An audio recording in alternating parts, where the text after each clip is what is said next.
जय श्री राम। बहुत बहुत स्वागत करता हूं आप सभी का एक बार फिर से आपके ही अपने YouTube चैनल पर। मैं पंडित आशीष शर्मा। आज हम एक ऐसे ग्रह के बारे में बात करेंगे जो किसी भी राशि या किसी भी कुंडली के लिए बहुत मोस्ट इंपॉर्टेंट ग्रह माना जाता है।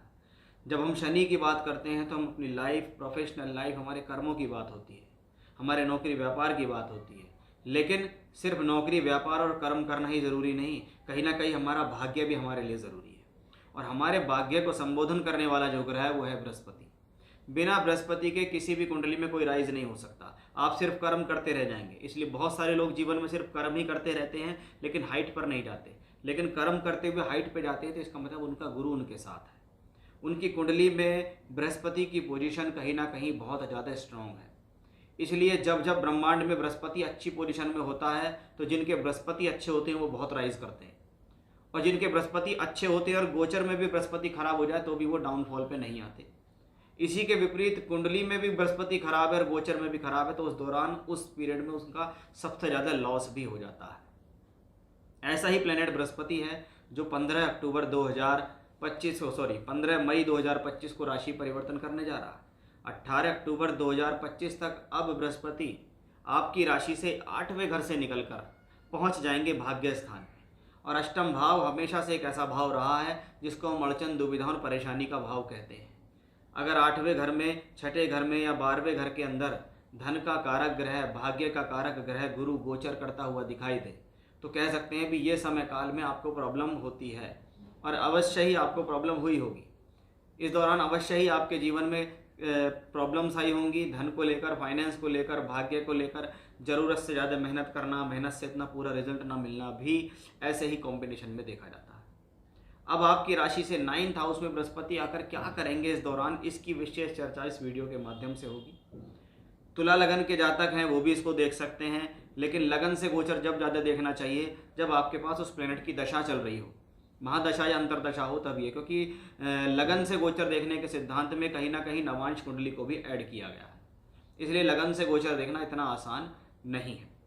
वीडियो की शुरुआत करने से पहले पहली बार आप अगर मेरे चैनल पे आए हैं, आपको वीडियो अच्छा लगता है तो लाइक कीजिए, सब्सक्राइब कीजिए, शेयर कीजिए। और अगर आप अपनी कुंडली दिखाना चाहते हैं, बनवाना चाहते हैं, तो मैंने स्क्रीन पर अपने व्हाट्सएप नंबर दिए हैं। आप अपना date of birth, time, place वहाँ देख सकते हैं। पेड कंसल्टेंसी होगी। शुरुआत करते हैं। सबसे पहले कुंडली का एक सबसे पवित्र भाव जिसको हम नौवा भाव कहते हैं, और नौवा भाव त्रिकोण भाव में सबसे बली है। पहले से बल बली पांचवा, पांचवे से बली नौवा, और ये 1, 5, 9 आपस में कनेक्टेड है क्योंकि सभी ग्रह एक दूसरे से 5वें या 9वें से कनेक्टेड होते हैं। अब ऐसे ही लक्ष्मी भाव में, ऐसे ही धन त्रिकोण भाव के अंदर जब धन का कारक ग्रह बैठ जाए, हालांकि काल पुरुष की कुंडली में तो देखा जाए तो बृहस्पति नवमेश ही है, भाग्येश ही है, वही 9th हाउस में पहुंच गए, यानी कहीं ना कहीं अब 9वें घर का भला होने वाला है। अब 9वें घर का भला कैसे होगा कि भाई वहां पर एक शुभ ग्रह बैठा है। तो सबसे पहले बृहस्पति भाग्य विधाता हैं। ये प्लेनेट आपके भाग्य को पुश करने में आपको हेल्प करेगा। ये प्लेनेट आपके भाग्य में आपका साथ देगा। ये धन त्रिकोण का मालिक है, ये धन का कारक है, ये धन त्रिकोण भाव में बैठा हुआ है, इसलिए ये कॉम्बिनेशन धन की बेहतरी के लिए है।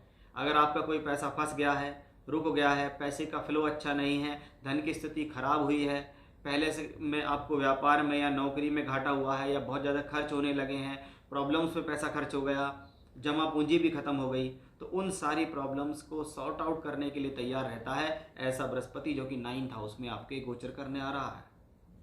यही बृहस्पति धर्म का कारक भी है। ऐसा बृहस्पति आपके जीवन में टूर, ट्रैवलिंग, यात्रा देने वाला। बहुत बार ऐसे कॉम्बिनेशन को हम धर्म या धार्मिक यात्रा कहने वाला मानते हैं। अब धर्म या धार्मिक यात्रा कहने वाला जो प्लेनेट माना जाता है वो अगर 9th हाउस में होता है तो ये 9वें घर की बढ़ोतरी करता है, ये 9वें घर की तरक्की करता है, ये 9वें घर को बढ़ाता है। यानी 9वें घर में अगर मुख्य कारकत्वों को अगर मैं देखूं तो सबसे पहले मैं देखता हूं भाग्य, फिर मैं देखता हूं धर्म, लक्ष्मी त्रिकोण, पिता का सहयोग। इन सब चीज़ों में पॉजिटिविटी देने वाला जो प्लेनेट बनेगा वो बनेगा यहाँ पर बृहस्पति। यानी ये 9th हाउस को सुधारेगा। इसको आप समझिए कि एक अच्छा भाव में अच्छा प्लेनेट अगर आ जाता है तो उस जगह की अच्छी हो जाती है। भाई कोई अच्छा आश्रम है, उस अच्छे आश्रम के अंदर एक अच्छा साधु संत अगर आ जाए तो उस आश्रम की भी बढ़ोतरी है, वहाँ रहने वालों की भी बेहतरी है, और सबके लिए एक अच्छी चीज़ सुनने के लिए आपको मिलती है। आप हमेशा से कहाँ जाते हो कि किसी ने कहा वहाँ अच्छा आश्रम है, वहाँ के गुरुजी बहुत अच्छा बोलते हैं। ऐसा ही ये 9th हाउस है कि ये कहीं ना कहीं आपको एक सच्चे गुरु से मिलवाने वाला बनेगा। ये कॉम्बिनेशन आपके जीवन में आपको सदमार्ग पे ले जाने वाला बनेगा, सही नॉलेज की तरफ ले जाएगा, सही भाग्य की तरफ ले जाएगा, सही रास्ते की तरफ ले जाएगा ये प्लेनेट, ये गुरु। इसीलिए यहाँ 9th हाउस में पॉजिटिव होता है। ये नवम भाव का स्वामी भी है, काल पुरुष के नवम का कारक भी है, यानी कहीं ना कहीं एक बढ़िया पॉजिटिविटी आपके जीवन में आती दिखाई देती है। अब बृहस्पति की दृष्टि जब आपकी राशि के ऊपर या लगन के ऊपर पड़े तो ये आपको सेव करती है। लाइफ में अगर कोई हर्डल्स आ रही है, कोई परेशानी आ रही है, कोई अड़चन आ रही है, कोई रोग आ रहा है, कोई प्रॉब्लम्स आने वाली है, कोई आपका अहित करना चाह रहा है, लेकिन वो उसका अहित नहीं कर पाएगा। बृहस्पति यहाँ पर आपको प्रोटेक्ट करते हैं। अब ये बृहस्पति को आप देखिए, ये सीधा यहाँ देख रहे हैं 3rd हाउस को। अब 3rd house, house of communications. ऐसी स्थिति में कम्युनिकेशंस के माध्यम से पैसा कमाना आपके लिए अच्छा है। टूर से, ट्रैवलिंग से, यात्राओं से, कम्युनिकेशन से, लोगों के जुड़ के पैसा कमाने का मौका मिलता है। ऐसी स्थिति आपके जीवन में जितना ज़्यादा आप ट्रैवलिंग से जुड़ेंगे, एडवर्टीजमेंट से जुड़िए, सोशल मीडिया से जुड़िए, आपका सोशल मीडिया से जुड़ा हुआ कोई काम है तो ऐसी स्थितियों में वो काम अच्छा होता है, बढ़िया होता है, बेहतरी हो जाती है। तो वो एक पॉजिटिव स्थिति हमें यहाँ दिखाई दे गई है। यहीं बृहस्पति पंचम भाव को देखते हैं तो इसको हम आपकी शिक्षा, विद्या, बुद्धि, ज्ञान के लिए अच्छा कहते हैं, या ये कह सकते हैं इस दौरान संतान के कंसीव होने का समय भी हमें यहाँ बृहस्पति की बदौलत दिखाई दे रहा है।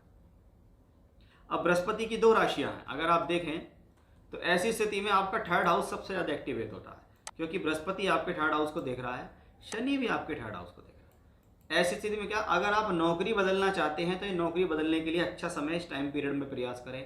आप ट्रांसफ़र चाह रहे हैं, आप परिवर्तन चाह रहे हैं, आप नौकरी में बदलाव चाह रहे हैं, आप दूर स्थान से नौकरी करना चाह रहे हैं, आप विदेश से जुड़कर नौकरी करना चाह रहे हैं, तो यहाँ पर ये शनि गुरु का ट्रांजिट दोनों मिलकर एक साथ आपको ये चीज़ें दे रहा है। यानी कुछ ना कुछ 3rd हाउस की एक्टिविटी ज़रूर होनी है इन आने वाले 6 महीने के अंदर अंदर। यानी अगर 3rd हाउस से रिलेटेड जो कारक तो मैंने आपको बताए हैं वो अवश्य ही आपके जीवन में होते दिखाई देते हैं। ये एक सॉलिड पॉजिटिविटी यहाँ से दिखाई दे रही है। इसके अलावा अब शनि गुरु क्या है, सस्टेज भी है।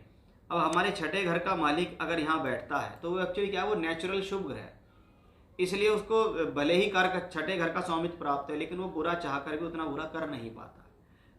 अगर आप 6ठे घर को देखें तो 6ठा घर हमेशा से भाग्य स्थान से 10वां ही है।